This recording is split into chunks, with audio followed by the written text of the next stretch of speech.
নবী সাল্লাল্লাহু আলাইহি সাল্লাম জিজ্ঞেস করবে হাসরের ময়দানে, উম্মত 23টা বছরে আমি কি পরিমাণ কাঁদছি জানো না? আমি আর কত কাঁদলে তুমি নামাজ পড়তা? আমি তায়েফের রক্তে পাথরের আঘাতে আমার পিঠটা ছিদ্র করে ফেলছি চালনির মতো।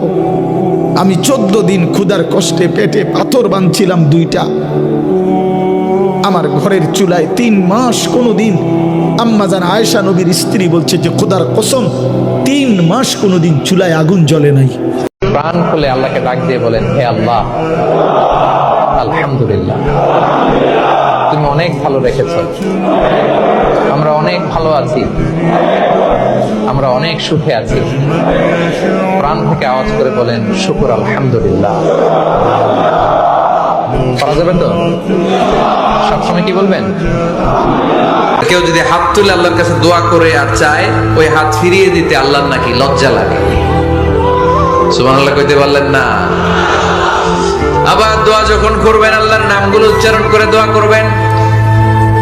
আল্লাহর অনেকগুলো সুন্দর নাম আছে না নাই? আল্লাহর প্রতি পূর্ণ ভরসা রাখতে হবে। ইব্রাহিম আলাইহিস সালামের মতো, হাসবি আল্লাহ ওয়া নি'মাল ওয়াকিল, কোনো সমস্যা নেই, আল্লাহ আমার সাথে আছেন, তিনি আমাকে পথ দেখাবেন ইনশাআল্লাহ। মুসা আলাইহিস সালামের মতো, কাল্লা ইন্না রাব্বি মাইয়া সায়াহদিন, তার বাহিনী বলছে, মানে বনু ইসরাইল বলছে, পিছনে ফিরআউনের বাহিনী, সামনে লোহিত সাগর, ইন্না লামুদরাকুন, আমরা ধরা পড়ে গেলাম। আর মুসা আলাইহিস সালাম বলেন, কাল্লা, কখনো নয়। ওই রকম সিচুয়েশনে তিনি বলেন, কাল্লা, কখনো নয়, ইন্না রাব্বি মাইয়া সায়াহদিন, আমার রব আমার সাথে আছেন, তিনি আমাকে পথ দেখাবেন ইনশাআল্লাহ। এত গুনাহ নিয়ে কবরে কেমনে যাব? হাসরের ময়দানে দাঁড়াবো কিভাবে? আপনার বন্ধুর কাছে সুপারিশ চাইবো কেমনে মাওলা? হাউজে কাউসার পানি মিলবে কিভাবে? আজই মাফ করে দেন, এখনই মাফ করে দেন, আপনি মাফই করে দেন। আযাব দিলে আপনার কোনো লাভ নাই, মাফ করে দিলে আপনার কোনো ক্ষতি নাই। মাফ করলে আপনার কমবে না, মাফ না পেলে আমাদের উপায় থাকবে না। আমাদের যার কেউ নাই, কেউ নাই। আপনার মন খারাপ হলে আপনি এই সূরাটা পড়বেন। আমাদের এরকম অনেক সময় হয় না যে হতাশ, দেয়ালে পিঠ ঠেকে গেছে, কোনো বের হওয়ার রাস্তা নাই, কই যাব, কোথাও সফলতা নাই, সবাই আমাকে ভুল বুঝতেছে, এরকম মাঝে মাঝে হয় না? আমাদের সবার লাইফে আপস এন্ড ডাউনস আছে। আপনি যখন ভারাক্রান্ত হবেন, কষ্টে থাকবেন, এই সূরাটা পড়বেন, দেখবেন যে আপনার ডিপ্রেশন দূর হয়ে গেছে। তো আল্লাহর হাবিব সাল্লাল্লাহু আলাইহি ওয়াসাল্লাম যখন এরকম ভারাক্রান্ত ছিলেন, চিন্তিত ছিলেন, তখন আল্লাহর হাবিব সাল্লাল্লাহু আলাইহি ওয়াসাল্লামকে চিন্তামুক্ত করবার জন্য আল্লাহ তাআলা এই চমৎকার সূরাটি নাজিল করেছেন।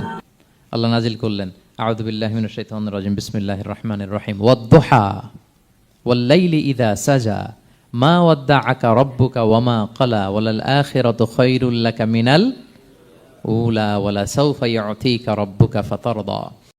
এক যুবক যখন সিজদা দেয়, আল্লাহ তাআলার আরশ নড়ে ওঠে।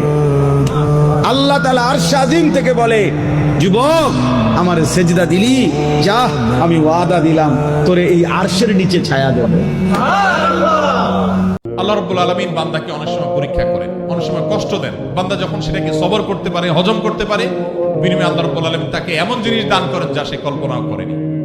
নিজের জন্য খারাপ কিছু হলো, নিজের কোনো বিপদ হলো, আর তখন আমি মনে করলাম আল্লাহ আমাকেই বা কেন দিলেন? আল্লাহ আপনাকে ভালোবাসেন, সেজন্য আপনাকে তা দিয়েছেন। এটি আমার কথা নয়। নবী সাল্লাল্লাহু আলাইহি ওয়াসাল্লাম বলেছেন, আল্লাহ যখন কোন সম্প্রদায়কে, কোন মানুষকে ভালোবাসেন, তাকে পরীক্ষায় ফেলেন। যে ব্যক্তি আল্লাহর জন্য সময় দেয়, আল্লাহর জন্য বাঁচে, আল্লাহর জন্য মরে, সব কাজ আল্লাহর সন্তুষ্টির জন্য করে, দেখবেন ও মনের মধ্যে শান্তি আছে। হয়তোবা তার 5তলা 10তলা বাড়ি নাই, BMW নাই, সুজুকি জিক্সার নাই, তারপরে দেখবেন সে অনেক শান্তিতে আছে, কারণ তার মনের মধ্যে একটা প্রশান্তি কাজ করে। যে নেয়ামত তোমাকে আল্লাহ থেকে দূরে সরায়, ওই নেয়ামতের চেয়ে বিপদ ভালো, যে বিপদ তোমাকে আল্লাহর দিকে ধাবিত করে।